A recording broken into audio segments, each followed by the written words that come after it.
Halo, assalamualaikum warahmatullahi wabarakatuh. Kembali lagi bersama Obatin Sawahmu. Pada kesempatan kali ini saya akan membahas peran unsur hara boron pada setiap tanaman. Sebelum masuk ke pembahasan, bagi sobat Obatin semua yang belum subscribe, saya sarankan subscribe terlebih dahulu agar sahabat Obatin semua itu tidak ketinggalan dari setiap video yang saya upload di YouTube ini. Boron itu merupakan unsur hara mikro yang dimana tanaman membutuhkannya itu dalam jumlah yang sedikit. Tapi walaupun sedikit, terbilang sangat penting bagi setiap tanaman karena akan berpengaruh pada hasil dan kuantitas setiap tanaman. Dalam beberapa penelitian, itu boron mempunyai peran yang sangat penting. Yang pertama, boron berperan dalam kekuatan dinding sel tumbuhan. Yang kedua, sebagai fungsi membran dan pembelahan sel. Yang ketiga, sebagai stimulasi atau penghambatan jalur metabolisme. Yang keempat, berperan untuk perkembangan bunga dan buah pada fase generatif. Yang kelima, boron itu berperan baik dari segi pertumbuhan baru maupun reproduktif. Berikutnya, seberapa penting peran boron pada setiap tanaman. Yang pertama, dari produksi dan retensi bunga. Nah, boron ini mempunyai peran yang terbilang penting dalam pengaturan kadar hormon tanaman, mendorong pertumbuhan yang tepat. Boron ini akan meningkatkan produksi dan retensi bunga dan pemanjangan dan perkecambahan dari serbuk sari serta perkembangan biji dan buah. Nah, berikutnya, apa yang akan terjadi jika suatu tanaman itu kekurangan unsur hara boron? Nah, untuk defisiensi atau kekurangan unsur hara boron itu tidak terlalu berpengaruh pada fase generatif pada tumbuhan. Mungkin yang akan berpengaruh yaitu pada fase generatifnya, fase pembungaan terutama buah, produksi dari buah.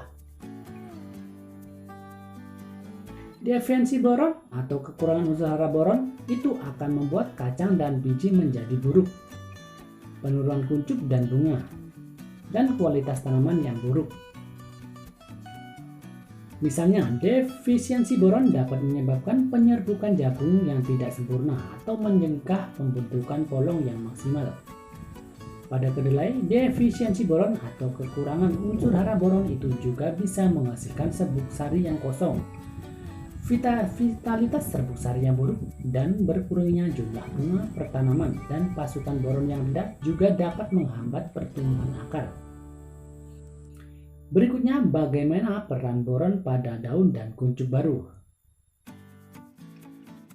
Nah, perlu diketahui bahwa setiap tanaman pada ujung akar, daun, dan pucuk baru, dan bagian aktif tanaman lainnya itu sangat bergantung pada boron yang memadai. Boron juga memastikan pengangkutan air nutrisi dan senyawa organik yang sehat ke bagian-bagian yang tumbuh tersebut. Kekurangan boron itu akan muncul pertama kali di area tersebut, misalnya pengerdilan tanaman atau gejala umum defisiensi boron pada cengkeh dan kacang-kacangan. Berikutnya, bagaimana peran dari boron pada perkembangan dinding sel. Nah, boron dan kalsium itu terlibat dalam struktur dinding sel. Dan boron itu akan memfasilitasi pergerakan dari kalsium ke dalam dan di dalam tanah. Misalnya, penyakit kacang yang disebut jantung berlubang itu dapat terjadi ketika kekurangan unsur hara boron dan akan membatasi dari pergerakan kalsium. Boron juga biasanya digunakan dengan kalsium dalam sintetis dinding sel dan sangat penting untuk pembelahan sel, menciptakan sel tumbuhan baru. Kebutuhan boron itu jauh lebih tinggi untuk pertumbuhan reproduksi sehingga akan membantu penyerbukan dan perkembangan buah dan biji. Penggabungan boron dan kalsium ini juga akan membantu dari segi memperkuat untuk dinding sel pada setiap tanaman. Berikutnya, boron yang cukup itu juga berpengaruh dari segi penyerapan unsur hara fosfat dan kalium yang lebih baik oleh perakaran. Nutrisi boron yang memadai itu akan meningkatkan penyerapan dari akar untuk penyerapan fosfat dan kalium dengan mempertahankan fungsi yang tepat dan struktur membran sel akar. Boron juga memiliki peran penting dalam kolonisasi akar dengan jamur mycorrhiza yang berkontribusi terhadap serapan fosfat oleh perakaran. Berikutnya kita masuk ke contoh merek dagang yang dengan kandungan boron yang terbilang tinggi. Yang pertama adalah New Crystalone, kandungan boronnya tinggi yaitu 55%. Selanjutnya Super Boron, kandungan boronnya sangat tinggi yaitu 90-100%. Ada juga tambahan magnesium, nitrogen, kalium, sulfur, dan unsur hara mikro lainnya. Berikutnya Mahkota Borat.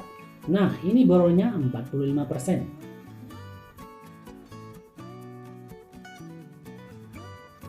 Nah, berikutnya ada pupuk boron kuda sakti. Ini kandungan boronnya 48%. Berikutnya ada pupuk borate cap tawon. Ini boronnya 45,5% dan ada tambahan nitrogen dan kaliumnya juga. Dan yang terakhir ada Kalbor. Nah, kalau ini gabungan antara kalsium berserta dengan boron. Boronnya tinggi 80% dan kalsiumnya sama tingginya juga 50%. Nah, itulah contoh-contoh pupuk yang mempunyai kandungan boron yang terbilang tinggi. Mungkin sampai di sini ya yang dapat saya terangkan dan jelaskan pada sahabat obatin semuanya. Mohon maaf bila ada salah-salah kata. Dan jangan lupa ya dukung channel ini dengan cara subscribe, like, comment, and share. Wassalamualaikum warahmatullahi wabarakatuh. Jangan lupa subscribe, komen, dan nyalakan tombol loncengnya, agar saya lebih semangat bikin konten di channel ini.